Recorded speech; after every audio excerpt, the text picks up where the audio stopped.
Ils remontent les Champs-Élysées et pourtant, ils ont perdu la Coupe d'Europe de football. En cette année 1976, les Verts, les joueurs de l'équipe de Saint-Étienne, ont suscité un immense engouement national. Les noms des joueurs racontent la France telle qu'elle s'est construite. Des frères Révelli, originaires du Piémont, à Christian Lopez, fils d'un pied-noir algérien, en passant par Jacques Santini, Pierre Repellini, italiens eux aussi, ou encore Georges Beretta, fils de Polonais. Tous enfants d'immigrés, et personne ne s'en soucie. La France se reconnaît dans ses enfants d'une ville ouvrière, courageuse et modeste.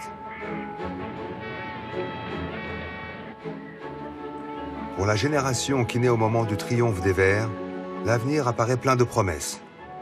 Promesses d'une existence meilleure que celle de leurs parents, promesses aussi d'égalité, dans ce pays où plus du quart de la population a des racines à l'extérieur du territoire. Nous, on est nés ici, on a toujours vécu ici, nos enfants sont nés ici. Tu vas pas les traiter comme des étrangers. Moi, je suis comme tous ces enfants d'immigrés qui sont nés en France, qui ne connaissent que la France et qui sont français. C'est cette histoire que nous allons vous raconter. L'histoire de générations nées à partir des années 1970, au cœur d'une nation tiraillée entre désir d'unité et repli. Des générations qui inventent la France d'aujourd'hui, notre France.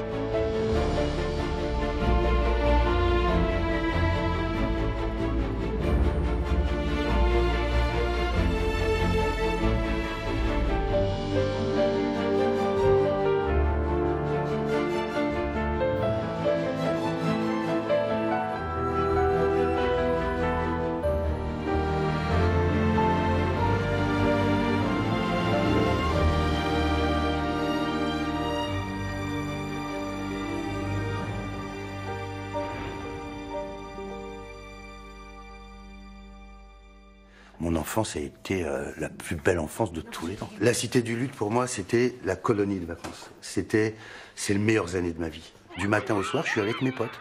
Et j'ai grandi avec eux, on a grandi ensemble. Et on a fait que du sport, et on a fait que des blagues. Et sans un seul euro, sans un seul franc, sans rien, c'était super. La piscine municipale, le foot, les potes, les mariages, la rigolade, les ramadans où on traîne tard le soir.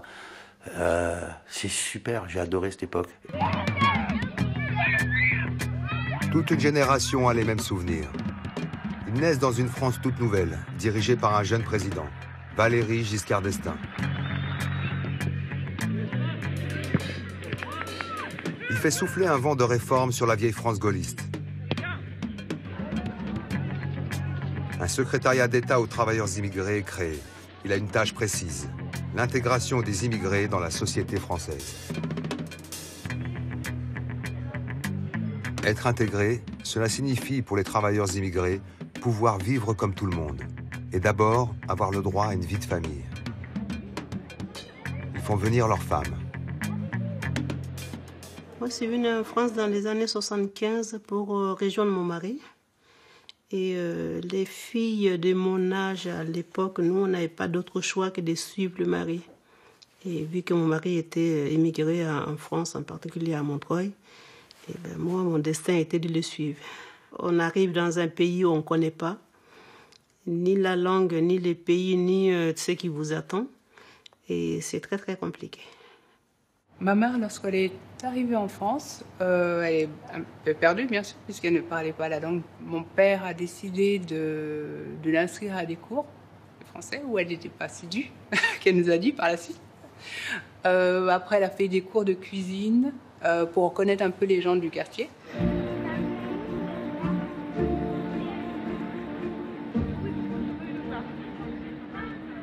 Ces femmes et ces enfants viennent pour faire leur vie. Ce n'est plus seulement de la main-d'œuvre. L'intégration, c'est aussi avoir enfin accès au logement moderne des grands ensembles.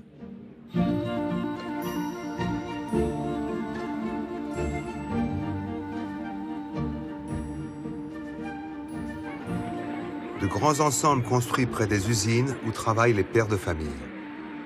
Aux Minguettes, à Vénissieux, dans la banlieue lyonnaise, les ouvriers de chez Berliet s'installent dans la plus grande zone urbaine prioritaire de France.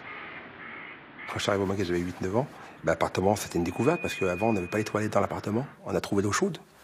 Il n'y avait pas d'eau chaude. Les logements, ils étaient immenses. Il y avait 4 chambres, salle de bain, toilettes. Voilà, on découvrait le luxe pour nous parce qu'on venait d'un quartier moins huppé, on va dire entre parenthèses. Le premier quartier où je suis arrivée, donc j'avais 1 an et demi, c'était le quartier de la démocratie. Donc c'était vraiment un quartier démocratique en plus. Sur ce quartier, il y avait 10 tours de 15 étages, donc ce qui fait 60 familles par tour, et bien 600 familles. On est joyeux, on joue aux gendarmes au voleur dans les escaliers, voilà, nos premiers amours, voilà, c'est un peu marrant. Des parties de cache-cache, je crois que pas beaucoup, ceux qui n'habitent pas dans les tours, jamais pourront avoir ces parties de cache-cache qu'on a eues.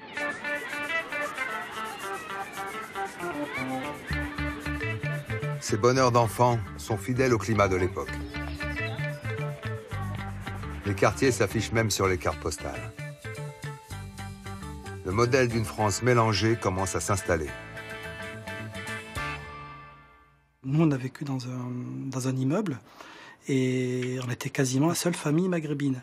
Et les autres familles, il y avait beaucoup d'Italiens, des Corses, des Espagnols, des Portugais et bien entendu des Français. Il y avait beaucoup d'ouvriers, il y avait des professeurs, il y avait des hauts fonctionnaires, des gendarmes, des policiers, des commissaires, parce que c'était des appartements qui étaient dédiés à ces fonctionnaires-là. Un Haïtien, moi. Il y a des Marocains, des Tunisiens et des Algériens. Je suis portugaise. Je suis espagnole. Tu es de quel pays? Algérie, Maroc. On partageait la pauvreté, on partageait l'usine, on partageait le bus à 5 h du matin. On partageait ça, donc il n'y avait pas trop de racisme. On n'avait pas le temps d'être raciste, en fait. Il y avait une dame française qui s'était fait arrêter chez Carrefour parce qu'elle avait volé du jambon pour ses enfants. Et cette histoire nous avait traumatisés tous. Et le ramadan, quand mes parents coupaient le mouton, elle m'a donné le quart du mouton. Et elle m'a dit, tu vas le donner à cette dame que je n'avais jamais frappé. J'ai frappé chez cette dame, et je me souviendrai toujours, quand j'ai ouvert, il n'y avait pas de meubles, mais des cajots, il y avait des bougies, et il y avait 2 enfants, il faisait froid. Et ça me bouleversait d'emmener notre mouton islamique à une dame qui en a juste besoin et qui a faim, et qu'on s'aidait tous, on s'entraidait tous, que ce soit des Portugais, des Espagnols, des Arabes, on s'entraidait tous. Il y avait la solidarité, si l'on peut dire, parce que de temps en temps, il arrivait le gars, il venait, il nous coupait le courant. On avait sûrement oublié de payer.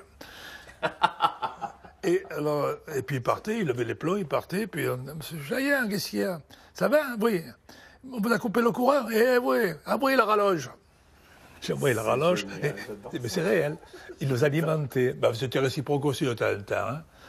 C'était ça la cité Herbel.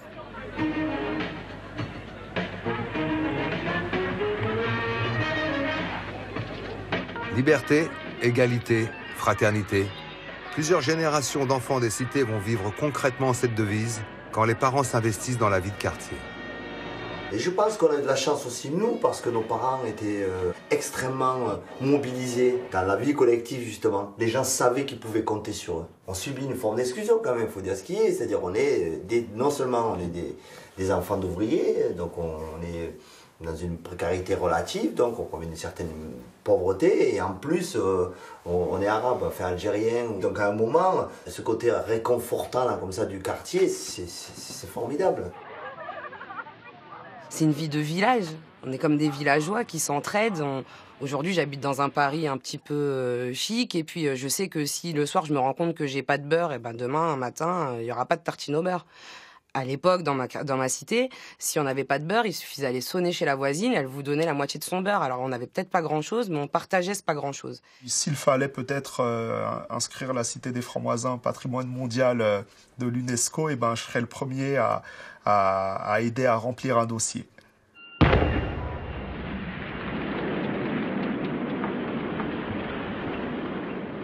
Mais au milieu des années 70, la vie des Français va basculer. Un mot, disparu depuis les années 30, ressurgit. La crise. Et derrière ce mot, une réalité nouvelle, violente. Tous les secteurs de l'économie sont touchés, en particulier les grandes industries. En quelques années, la France telle qu'elle est née avec la révolution industrielle un siècle plus tôt, va disparaître. Ce soir, chez Manu France, un métallurgiste sur 2 sait qu'il va perdre son emploi. Manu France chez les Verts de Saint-Étienne, Berlier à Vénissieux, le chômage fait irruption dans chaque cité. Le gouvernement est surpris par l'ampleur de la crise. Giscard d'Estaing abandonne ses projets réformateurs. Prenant un virage à 180 degrés, il se replie sur les vieilles idées des années 30. Pour empêcher le chômage de monter, il décide de stopper l'arrivée des étrangers. C'est le secrétaire d'État aux travailleurs immigrés Lionel Stelieru, lui-même fils d'immigrés roumains, qui s'en charge. Nous n'acceptons plus d'entrées nouvelles, ça se comprend. Ah, ça se comprend, ça se discute, hein, parce qu'il n'y a pas de raison. Il n'y a pas de différence entre un Algérien et un Français, puisque c'est la circulation des hommes qui prévaut aujourd'hui. C'est plus qu'une réalité, c'est une nécessité. Alors on peut en discuter, ça, non? Ah, mais on peut discuter de tout. Moi, Ouais. je veux bien que vous m'expliquiez qu'en raison de la libre circulation des hommes, si 300 millions de Chinois veulent venir en France demain matin, il faut les accueillir les bras ouverts. Plus aucun travailleur immigré n'est autorisé à venir.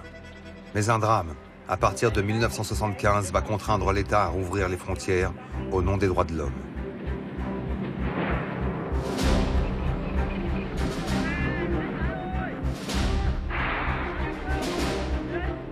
Des centaines de milliers de réfugiés fuient le Vietnam communiste et le régime de terreur des Khmers rouges au Cambodge.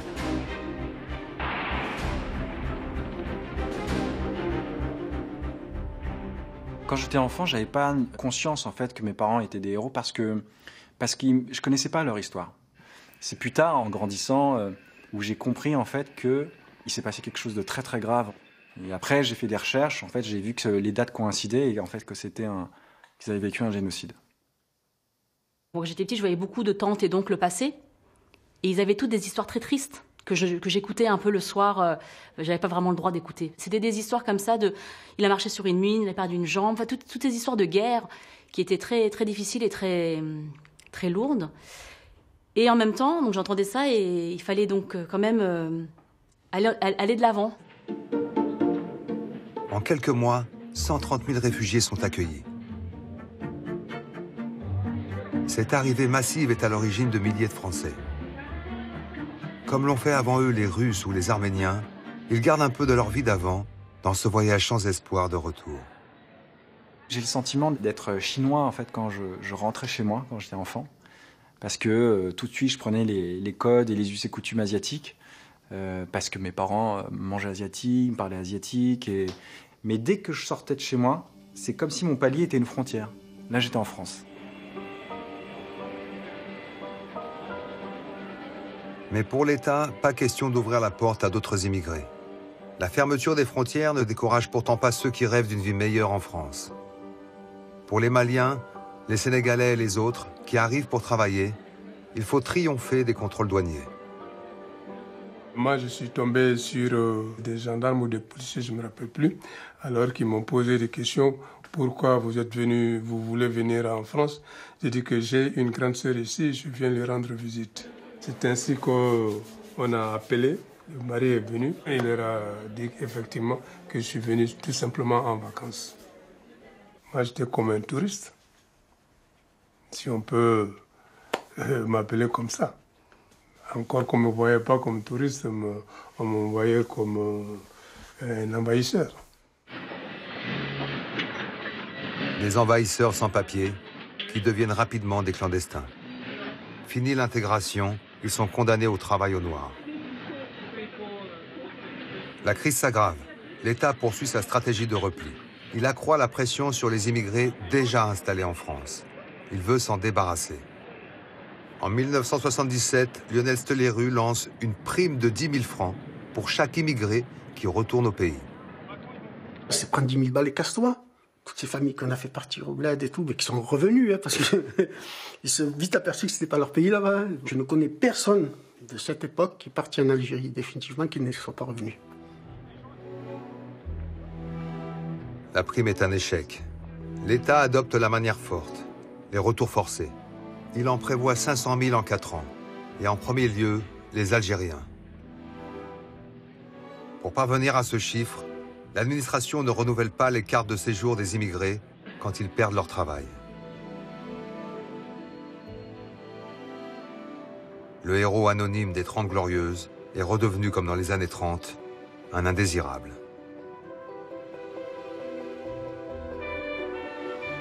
En 1980, le couperet tombe avec une nouvelle loi qui met en place une procédure sans appel. L'expulsion de tous ceux qui n'ont plus de carte de séjour. Les enfants d'immigrés qui ont passé leur vie en France n'imaginent pas être envoyés au pays de leurs parents. Alors ils vont montrer au gouvernement qu'ils se sentent d'ici. Une grève de la faim est organisée avec le père Delorme, le curé des Minguettes. Nous avons décidé de mener cette action un peu dure, cette grève de la faim, pour obtenir du ministère de l'Intérieur une circulaire stipulant que ne peuvent pas être expulsés des jeunes qui sont nés ou qui ont passé plus de la moitié de leur vie en France. Les jeunes grévistes de la faim peuvent compter sur l'Église, mais pas seulement. La campagne pour l'élection présidentielle de 1981 bat son plein. Pour enrayer le chômage, la droite divise Français et immigrés. La gauche propose une autre vision que ce rejet des étrangers.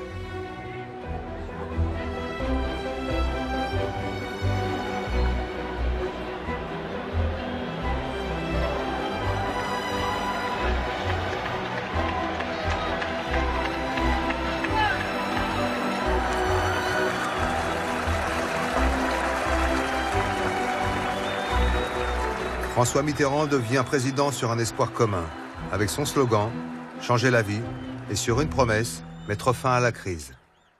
En 1980, je pense que c'était important, surtout pour mes parents, quand la gauche est passée. Ils pouvaient respirer, en fait, ils pouvaient souffler, parce qu'ils avaient toujours peur qu'un jour ou l'autre, ils soient renvoyés au pays, et pour eux, c'était pas possible. Ici, il y a des cartes de séjour, là. Allez, une convocation, personne. Bon, passez. Les immigrés ne sont plus expulsés. C'est la fin des retours forcés. Ceux à qui le gouvernement de Giscard avait refusé le renouvellement de leur carte de séjour se voient régularisés. Pour lutter contre le travail au noir, près de 140 000 clandestins obtiennent leurs papiers. Pour les immigrés et leurs enfants, la victoire de la gauche en mai 81 est un tournant. La chose la plus marquante qui m'a frappé le plus, c'est que je pouvais me balader sans papier. Il n'y avait plus de contrôle de police au faciès. Ah, ça, c'était énorme. Descendre en ville, tranquille, même si j'oubliais ma carte de séjour, mon titre de séjour, j'étais tranquille. Je savais que j'allais pas être contrôlé par la police. Papier, s'il vous plaît, hop, embarqué. Alors qu'avant, tout le temps, il y avait ça, quoi. Sur Radio Soleil, radio interculturelle pour toute l'immigration et tous les autres. Il y a eu la liberté des radios, donc après, il y a eu à Marseille, Radio Galère, qui diffusait du rock, après un peu de musique arabe, tout ça. Un grand vent de liberté souffle sur les ondes. Tout le monde peut créer désormais sa radio. Des voix de toutes origines se font entendre. Il y a aussi Radio Caraïbes et Radio Cocotier, Radio Bulle, Radio Clémentine, Radio Rita l'Italia, Radio Paris. Ces radios sont souvent le fait de minorités qui, de cette façon, essaient de se faire entendre et de sortir de leur ghetto. Il y avait la radio éphémère à l'époque. Bon, maintenant, je peux en parler, il y a prescription, ils étaient au minimum. On était jeunes à la bande de quartier et on savait où c'est qu'à la radio, il y avait les plaques où il y avait l'alarme. Donc on rentrait, on marchait sur les plaques où il n'y avait pas l'alarme. Et après, on enlevait la cassette qui tournait la nuit et on squattait la radio de 2h du matin à 6h du matin, on chantait, on faisait du raga et tout, mais en plus on faisait les cons, on disait pas de gros mots, on n'était pas vulgaire, hein, juste on chantait, on faisait une émission à la radio Corsaire, la radio des pirates, parce qu'on prenait, il y avait un jour à 5h du matin, on voit les mecs de la radio qui débarquent, ah, qu'est-ce que vous faites et tout, ah mais ça fait 2 mois qu'on fait ça nous, toutes les nuits. Les enfants d'immigrés ont l'occasion de prendre leur place dans la société française. Ce n'est jamais évident de trouver le bon équilibre entre ses racines et son pays. Quand j'étais petite, ma maman m'appelait sa petite banane. Parce qu'une banane, c'est jaune dehors et blanc dedans. Et pour elle, c'était une insulte. Que je parlais pas très bien chinois, que je préférais manger des pâtes à manger des nouilles, que je préférais la fourchette à la baguette.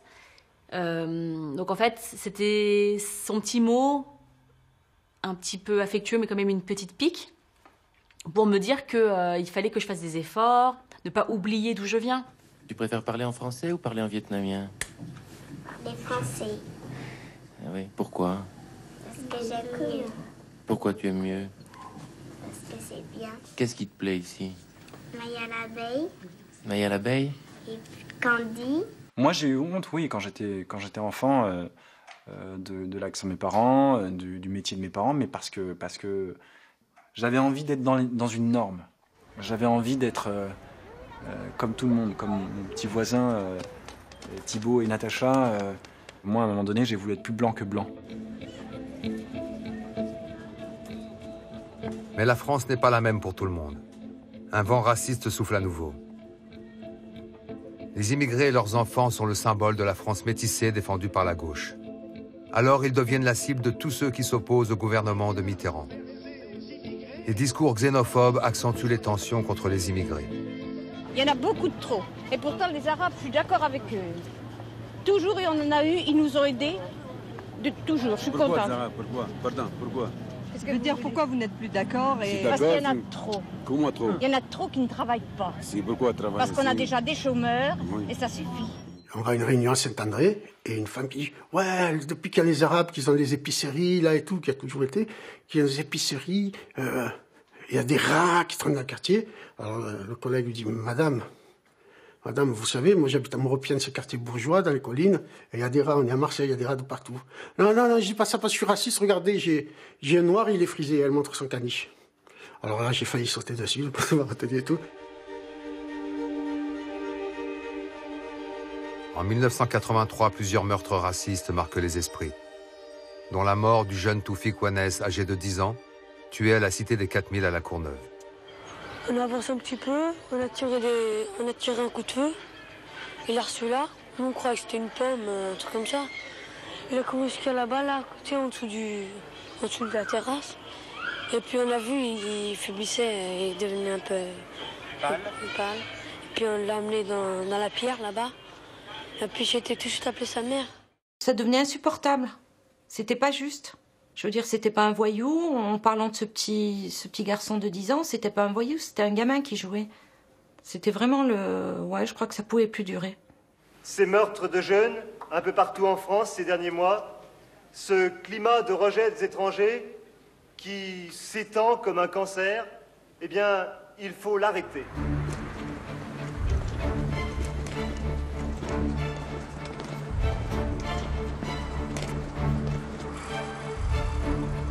C'est encore de Vénissieux, près de Lyon, que démarre la riposte. Une poignée de jeunes, accompagnés par le père Delorme, lancent une marche à travers la France. Malika Boumedienne part d'Annonay pour les rejoindre. Elle a 17 ans. Je crois que pour la plupart de nous marcheurs, ça change vos rapports avec les Français? Ah oui. Ce rapport, oui. Bon, mes parents n'étaient pas très d'accord parce qu'ils avaient peur pour moi. Mais je suis partie quand même avec mon sac à dos.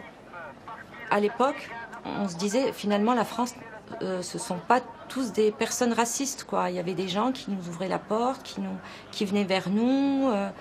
Moi, je suis jamais sortie de mon petit coin. Et là, je me suis retrouvée en train de traverser la France entière, presque.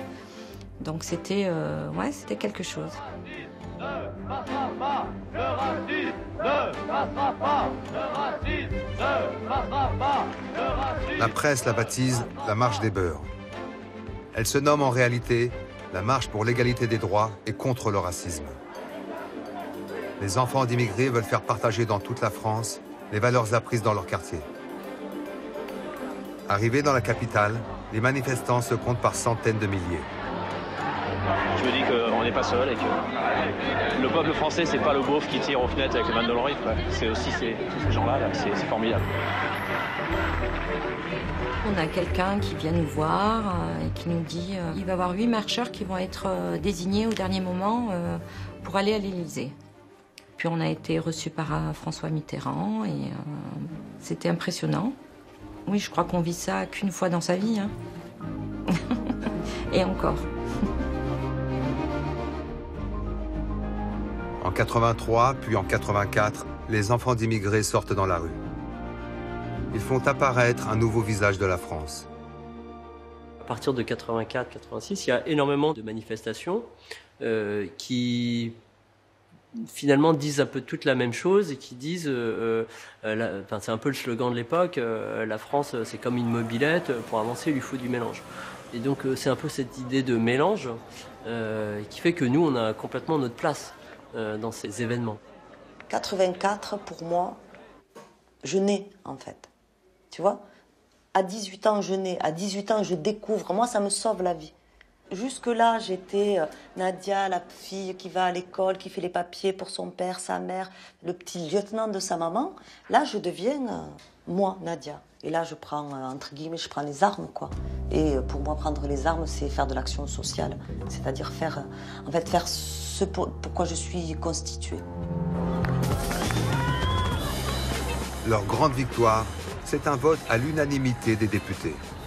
L'Assemblée nationale accorde la carte de séjour de 10 ans. Les enfants d'immigrés ont obtenu pour leurs parents le droit de vivre en France, qu'ils aient un travail ou non.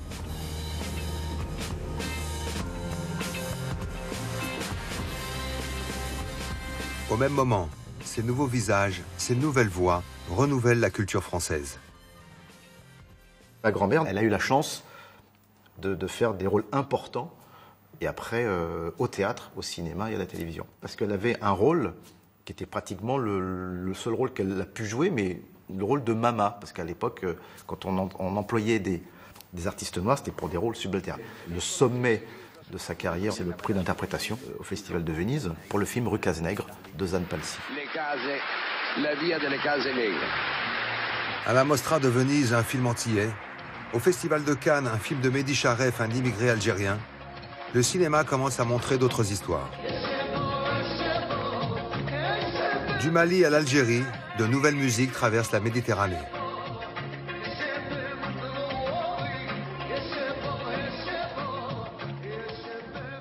C'est vrai que la musique raï, c'était une nouvelle forme d'expression. C'était ouvert à tout le monde. Donc, on dit, il y a aussi des choses qu'on a pu apporter de là-bas à ici, qu'on peut montrer.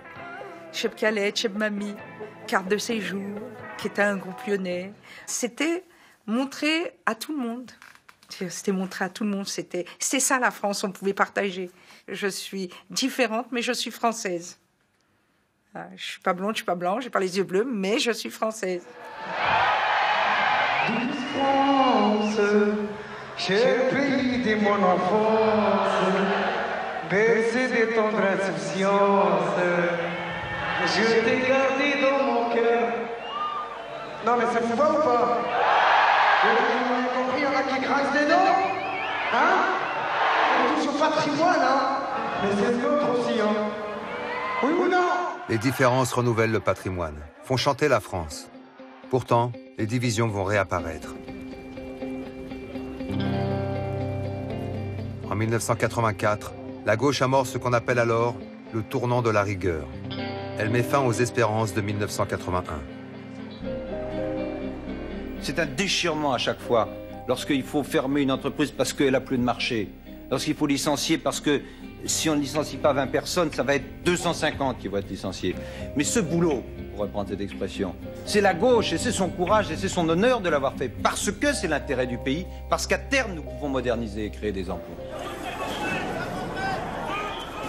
La gauche n'a pas tenu sa promesse de mettre fin à la crise. La barre des 2 millions de chômeurs est dépassée. Une immense colère monte chez les salariés. Nous, ouvriers, nous vous démissionnons! Nous vous démissionnons! Nous ne vous connaissons plus! À l'usine Talbot de Poissy, la grève démarre à l'annonce de 2000 licenciements. Les ouvriers à majorité immigrée se retrouvent face au cadre français, soutenu par le syndicat maison, la CSL. Tout à coup, du fond du Détroit, des militants de la CSL chargent.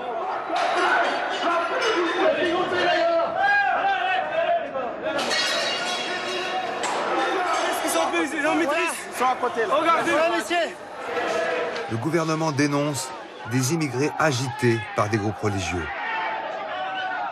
Le ministre de l'Intérieur, Gaston Defferre, n'hésite pas à parler de guerre sainte.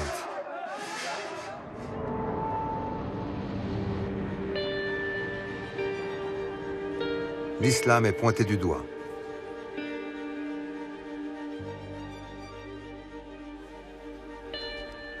La gauche se rallie aux théories de la droite. Une droite qui revient au pouvoir en 1986. À partir du moment où nous sommes dans une situation de crise économique, nous avons le devoir de maîtriser l'entrée des étrangers sur notre territoire. Autrement, ils viendront grossir le nombre des chômeurs et des sans-abri.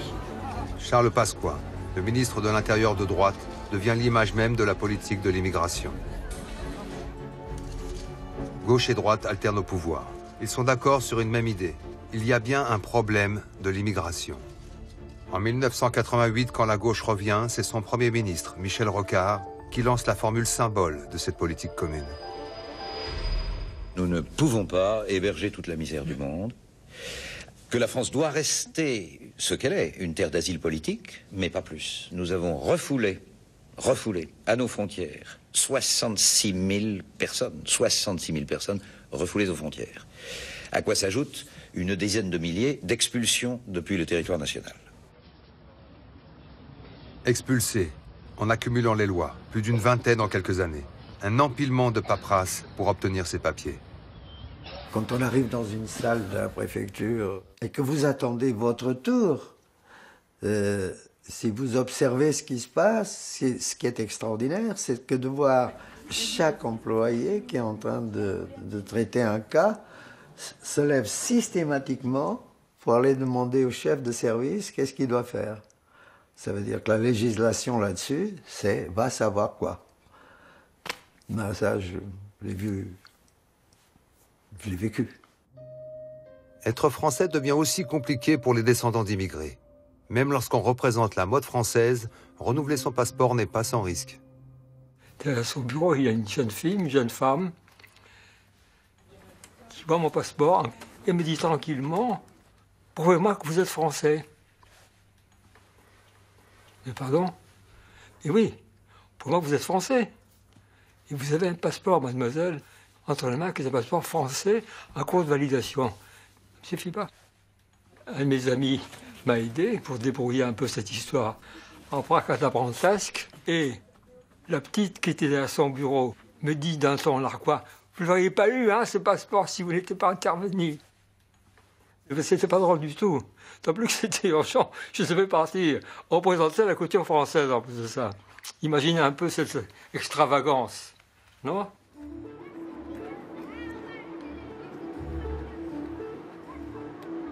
Cette recherche de vrais Français va surtout changer la vie des jeunes dans les quartiers. Alors qu'ils revendiquent leurs différences comme un plus pour le pays, les politiques de tous bords y voient un moins. Comme l'ancien Premier ministre, Michel Debré, ils ont un nouveau mot d'ordre. Les enfants d'immigrés doivent s'intégrer.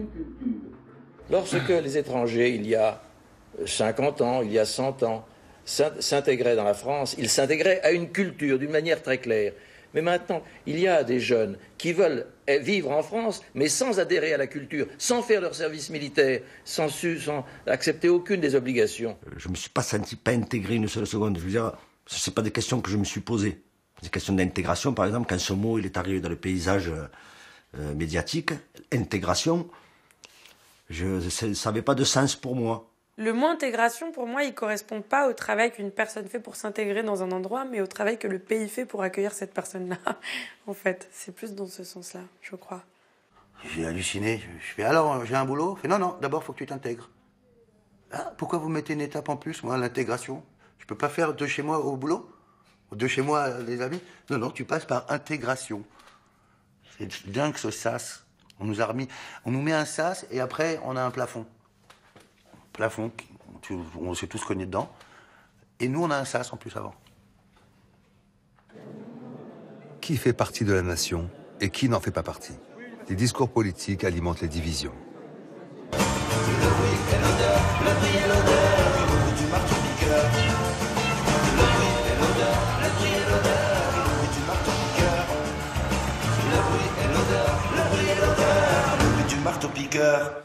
Le bruit et l'odeur, le bruit c'est les enfants et l'odeur c'est le couscous, le mafé, tu vois. Donc c'est deux choses qu'on aime le plus en fait.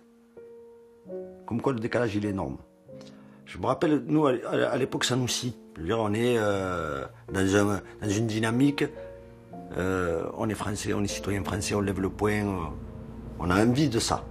Et lui, il dit ça veut dire qu'il nous désintègre. Il nous parle d'intégration, mais il nous désintègre. Cette exigence de s'intégrer est sans fin. Elle va même remettre en cause le droit du sol. Jusqu'alors, les enfants nés en France de parents étrangers étaient automatiquement français à leur majorité. C'est fini en 1993 avec un nouveau code de nationalité. Je veux dire, c'est extraordinaire d'imaginer que l'on défende une position qui consiste à ce que quelqu'un puisse devenir français simplement par omission, simplement sans même en exprimer le goût, le désir. Première, deuxième, troisième génération, on s'en fout, on est chez nous. Désormais, les enfants d'immigrés nés en France doivent demander la nationalité. Alors que depuis 100 ans, l'enjeu avait été de faire des Français, pour la première fois, les dirigeants de la fin du XXe siècle transforment des Français en étrangers. Ceux qui se croyaient citoyens comme les autres sont exclus. Les territoires où ils habitent deviennent le lieu de cette exclusion. Moi, dans les années 90, j'ai trouvé ça beaucoup plus dur. C'était plus dur parce qu'il y a eu beaucoup plus de chômage, les fermetures d'usines, moins de travail, beaucoup d'appauvrissement. Ouais, ça a changé, ouais, dans les années 90-91. Les personnes qu'on a connues dans le passé, ils ont fait déménager. Les gens qui ont pu avoir des moyens, eh ben, ils ont quitté, on va dire en parenthèse, la banlieue pour habiter ailleurs, dans des endroits plus calmes, plus paisibles. Et je ne veux pas dire qu'ils nous ont parqués entre nous. C'est un peu ça, malheureusement, mais la diversité, elle est importante. S'il n'y en a pas, malheureusement, on reste entre nous et ça bouge pas. Ça bouge pas. Et je pense que ça nous a fait du mal. Ceux qui partaient, les logements n'étaient pas reloués. Les ascenseurs n'étaient pas réparés. C'est comme si on habitait dans un squat. Et petit à petit, les gens sont partis et ils ont muré les tours. Le mélange qui unissait les habitants du quartier s'estompe. Les gouvernements espèrent faire disparaître les problèmes en rasant les tours.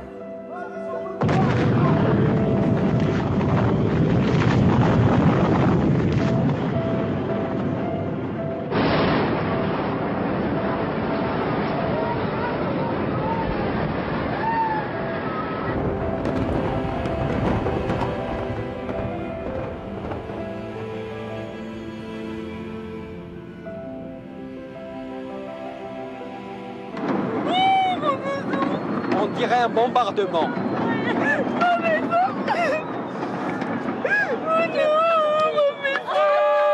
Je comprenais pas pourquoi les gens pleuraient. Mais quand je l'ai vécu, moi, sur le quartier de la démocratie, où là, c'était pas une tour, mais c'était 10 tours qui sont tombées en même temps, c'était... Les souvenirs sont pas partis en fumée, mais on avait eu cette impression-là. Dans l'appartement où on habitait, il y a personne qui habitait avant nous et personne qui habitait après nous. Dorénavant, une mauvaise image colle aux habitants des cités. Une mise à l'écart qui touche particulièrement les enfants des anciens colonisés.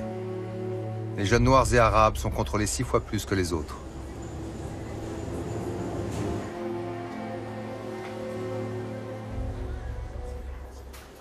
Quand je me faisais contrôler, par exemple, moi je dis « Pourquoi vous me contrôlez, monsieur ? Il y en a plein. » Et donc il prenait ma pièce d'identité, il montrait le visage, il me dit « Regarde ton visage. » Il me rendait la carte et je partais. Voilà.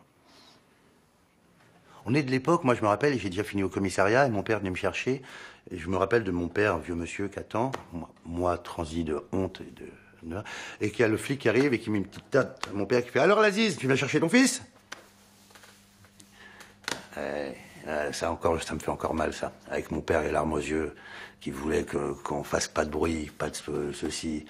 Et élevé avec un SMIC de 11 personnes, jamais une histoire. Et moi qui l'emmène au commissariat, pardon, hein, mais cette claque sur le truc de mon père en lui disant « Alors Laziz », alors qu'il s'appelle Habib, il y a une erreur en plus. Je n'oublierai jamais tout ça. Le petit frère de mon père, dans les années 80, a été victime d'une bavure policière. Il est décédé. Moi, quand je parle avec mon père aujourd'hui, il me dit c'est pas les policiers qui ont tué mon frère. C'est un homme un homme qui portait l'uniforme d'un policier. Donc j'ai pas grandi avec la haine du policier et je ne veux jamais faire l'amalgame et faire de généralité à ce niveau-là. Mais ce qui serait merveilleux, c'est que ce soit aussi pareil à l'inverse. Et que jamais on se dise « Ah, ce mec-là, il a une casquette à l'envers, il parle un peu d'une manière... Bon, on sent que c'est un banlieusard, donc forcément c'est un voyou, forcément c'est une racaille. »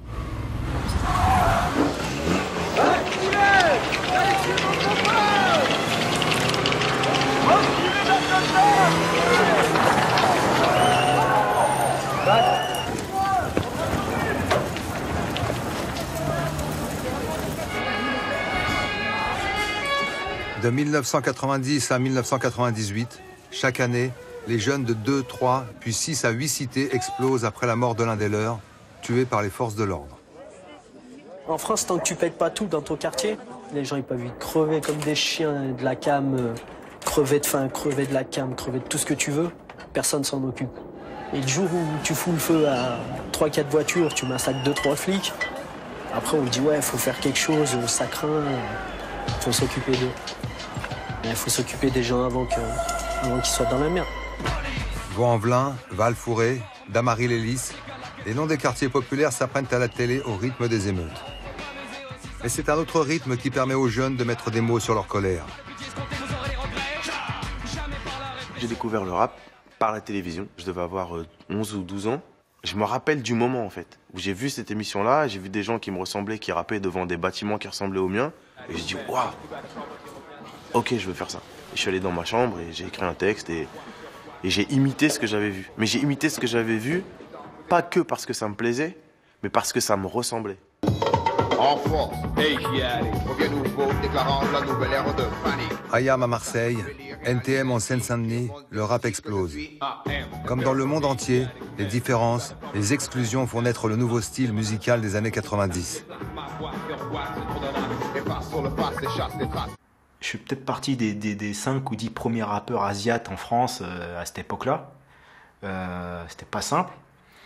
J'amenais pas ma touche d'asiatique, j'amenais ma touche de banlieusard comme tout le monde. Enfin, j'ai mes préoccupations quotidiennes. On dit ce qu'on ressent, comme on le ressent, quitte à ce que ça ne plaise pas. Mais en tout cas, le point de départ, c'est quelque chose de ce que moi, comment je me suis pris cette musique-là de plein fouet, c'est quelque chose de volcanique en fait. Le rap aussi dans la haine, ou dans Ma cité va craquer. Des succès de cinéma aux titres explicites. Et la première fois où des rappeurs s'unissent, c'est contre les lois sur l'immigration. Comme tous les Français, une affaire à l'été 1996 les a marqués. 300 sans-papiers ont trouvé refuge dans l'église Saint-Bernard à Paris. Ils ne sont pas expulsables, car leur famille est en France, mais ils n'ont pas obtenu de papiers.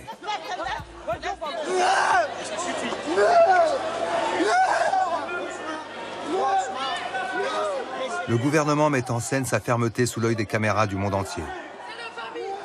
La porte de l'église, ce lieu symbolique du droit d'asile, est brisée à la hache par les CRS. Et pourtant, quelques mois plus tard, l'État est obligé de les régulariser.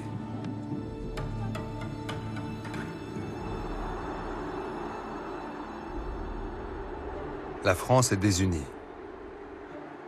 Mais en 1998, l'événement mondial qui se passe à domicile va lui rappeler ses origines multiples. Thierry Henry des Ulysses, Patrick Vieira de Dreux, Lilian Thuram du quartier des Fougères à Avon, Christophe Dugarry de Lormont, Zinedine Zidane de la Castellane. La jeune équipe de France vient des cités.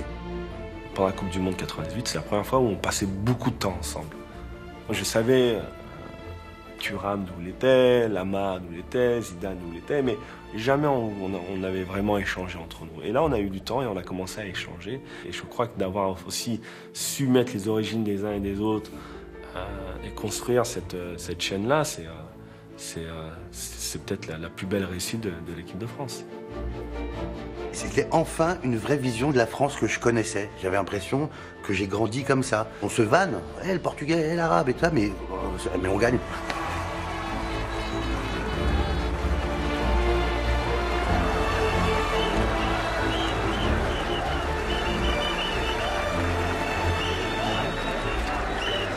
La après le général de Gaulle, la libération, ça c'est la deuxième libération de la France. Ah oui. Pourquoi ça a été comparé à la guerre, la victoire à la Coupe du Monde, les Champs-Élysées? C'est comme si nos grands-parents avaient donné leurs petits-enfants à la patrie. Et c'était aussi symbolique que ça. Vous imaginez pour ces gens de l'immigration, pour ces parents, ces grands-parents qui ont sûrement tous, pas que les nôtres, mais tous galéré pour avoir leurs papiers, galéré pour passer une frontière, galéré pour trouver un logement. Voilà, et puis d'un coup, leur petit-fils ou leur fils se retrouve champion du monde. Pour nos familles, c'était sûrement le plus beau cadeau qu'on pouvait faire.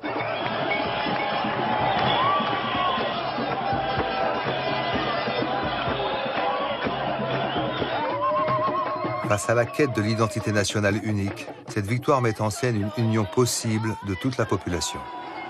Je parle sous la haute autorité de tous les rebeux de France. 98, l'âge d'or des Arabes en France. Là, c'était être argentin, être rebeu. Là, c'était là. Un Argentin était moins classe que nous. C'est la meilleure période pour les Arabes au monde. Ça a été ça. Et je croyais que ça allait être ça. J'ai vu des Kairas prendre des CRS dans les bras. J'avais jamais vu ça. Pour qu'on arrive à ça. Jacques Chirac, en pleine cohabitation avec un gouvernement de gauche, a dû accepter l'abrogation de son code de nationalité de 1993. La droite elle-même paraît gagnée par l'euphorie de la victoire. Au point même où, à l'époque, Charles Pasqua a dit, je me souviens, ça m'avait choqué d'ailleurs, il avait dit cette phrase, il avait dit « il faut naturaliser tous les immigrés ». Black, blanc, beurre, la France se reconnaît dans les enfants d'immigrés quand ils réussissent. Mais dès l'école, pour réussir, il faut avoir les bases, comme on dit. Et si cette génération a majoritairement le bac, l'ascenseur social s'est changé en parcours du combattant. 3 semaines avant le bac, je vois ma mère qui est convoquée. Je suis à l'école, je vois ma mère dans le lycée, tu vois. Je dis, ouais, mais qu'est-ce que tu fais là et tout, paniqué. Et en fait, ils avaient invité 2-3 parents, de personnes noires. Ils étaient en train d'expliquer à ma mère qu'il fallait que je porte du lycée parce que je vais pas avoir mon bac. Bien entendu, j'ai mon bac, il n'y a pas de problème. Mais tu vois, pour te montrer ce petit truc, voilà, encore une fois, tu vas dire, ouais, mais pourquoi c'est toi, tu fais la victime, t'avais pas de bonnes notes, tout ça.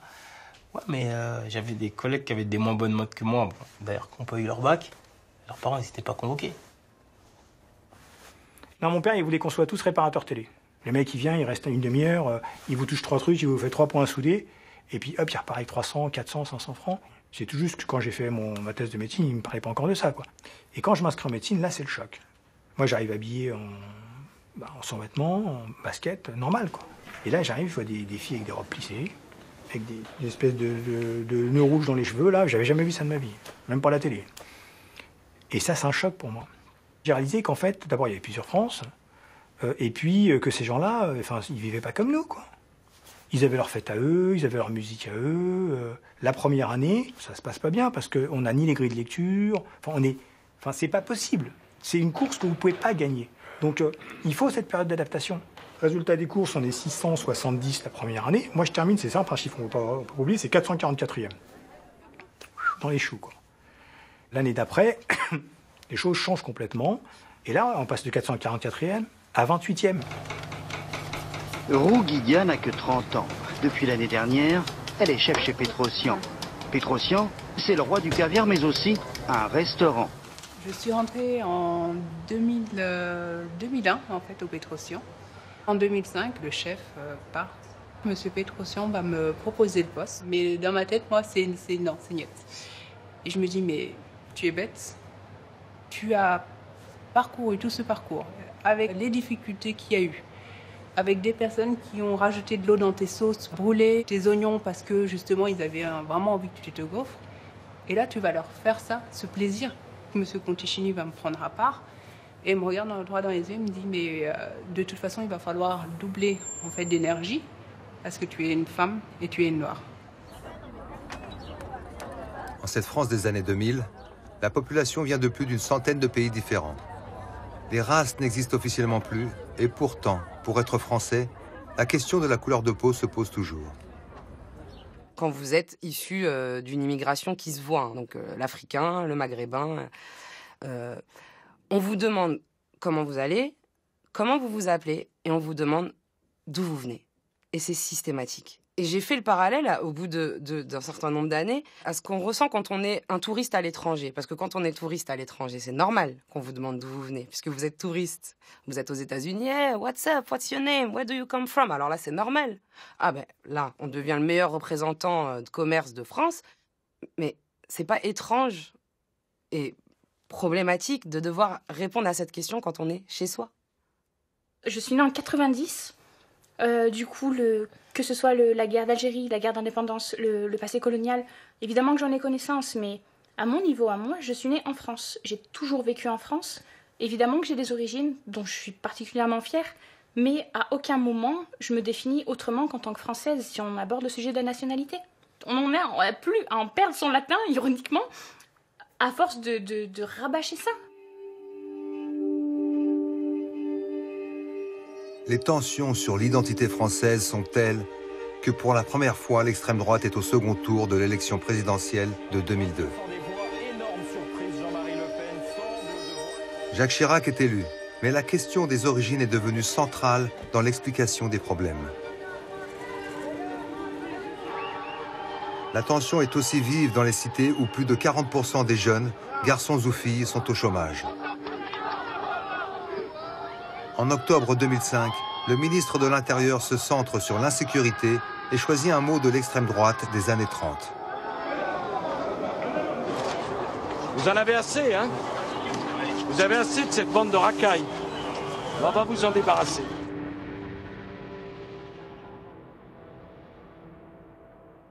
Le lendemain de la déclaration de Nicolas Sarkozy, Ziad Benna, 17 ans, et Bouna Traoré, 15 ans, poursuivis par la police, meurt à Clichy-sous-Bois.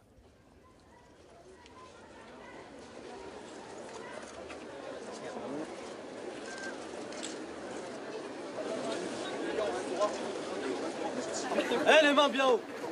Bien haut les mains en l'air les gars, allez. Comme on a l'habitude, les mains en l'air. À Clichy-sous-Bois, c'est comme ça que ça se passe. D'accord, s'il vous plaît. Cette fois, c'est la plupart des banlieues qui s'embrasent.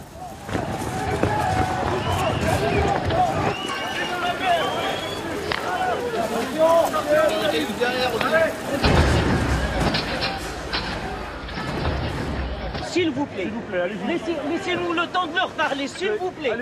C'est un ami de Penaroya qui était le délégué principal. On se téléphone souvent. Et puis, au moment du soulèvement de 2005, on était inquiets. On a commencé comme d'habitude, comme les pères. Qu'est-ce que c'est ce bordel? Qu'est-ce qui se passe? C'est l'agitation, les enfants sont épouvantables. Et puis, le soulèvement durait. Et le copain en question, il m'a dit, je crois que je suis passé à côté de quelque chose. On s'est battu. Il a 3 enfants. 3 au chômage. Il m'a dit, le prochain soulèvement, j'y vais.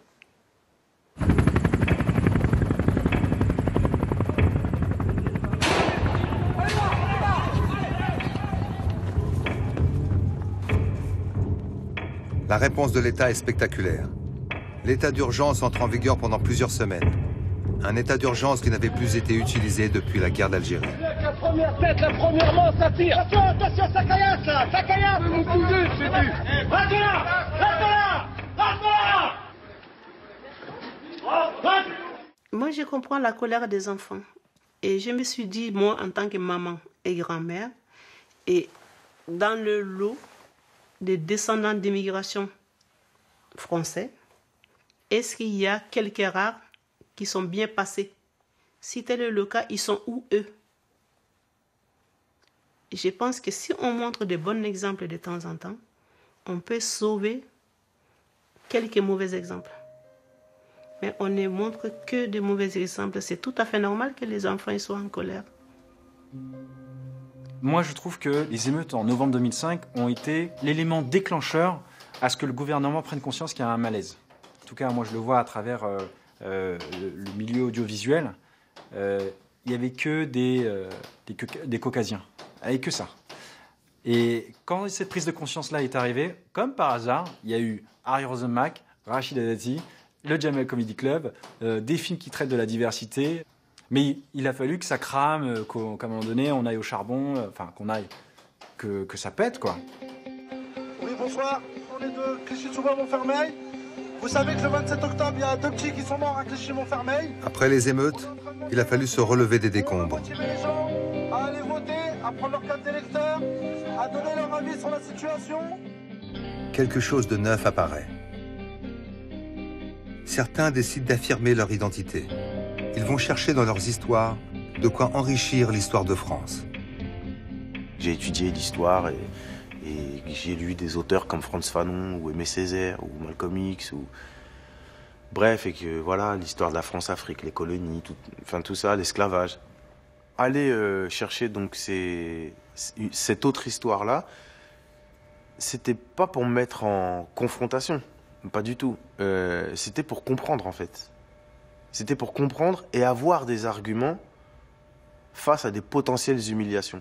Mon père était la génération à l'intégration et moi je suis plus de la génération à la reconnaissance des origines. Mon père il dit je suis français, moi j'ai pas besoin de dire je suis français. C'est ça la différence, alors qu'il est né en France, je suis né en France.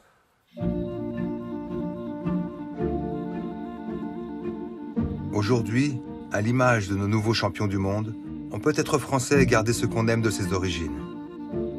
1000 manières de se sentir chez soi.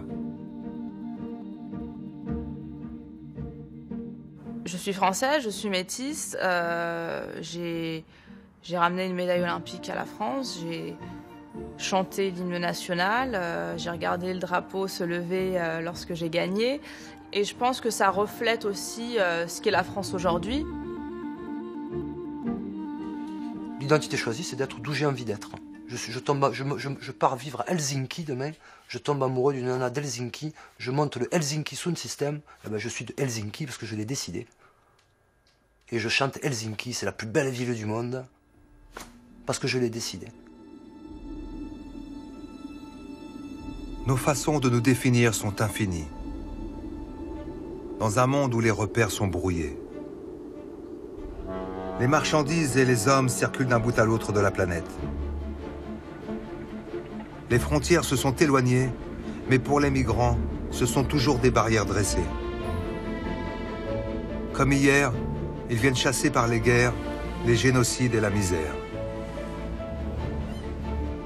Ils prennent les mêmes chemins que des centaines de milliers d'immigrés depuis 150 ans. Ces arrivées ont déjà donné naissance à 20 millions de Français. Elles ont fait leur histoire, notre histoire.